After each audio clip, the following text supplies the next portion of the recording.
Prezident İlham Əliyev, Şəmkir rayon icra hakimiyyətinin başçısı cənab Rəşad Tağıyev, mən Əmraslanov Həsən Quloğlu, Dəllər Daşbulaq kəndində 15 nəfərdən ibarət ailə üzvlərimizlə birlikdə sadə əkinçiliklə məşğul oluram.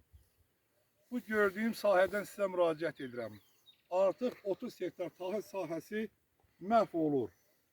Həmin əkin sahəsinin su təchizatı 2 ədəd su partizan quyusunun hesabına ödənilirdi.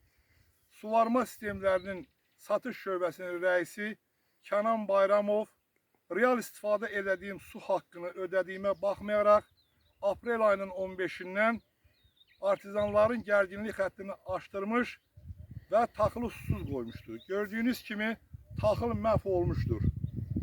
Xahiş edirəm, Kənan Bayramovdan biz istehlakçıların, biz əkinçilərin canını qutarasınız. Bunun özbaşınalığı, qanunsuz hərəkətləri heç bir həddə hüduda sığmır.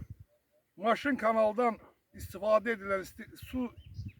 edən əkinçilərdən hər hektarına 20 manat, su partizan qabağında əkin əkən hər istehlakçıdan, əkinçidən isə 40-60 manat pul tələb edir.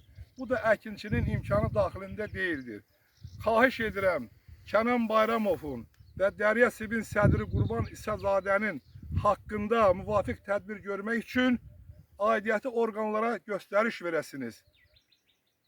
Çox çətin bir vəziyyətdəyik. Əkinimiz məhv olub gedir. Xahiş edirik, cənab prezident, cənab icra başçısı, bizim səsimizə səs verin.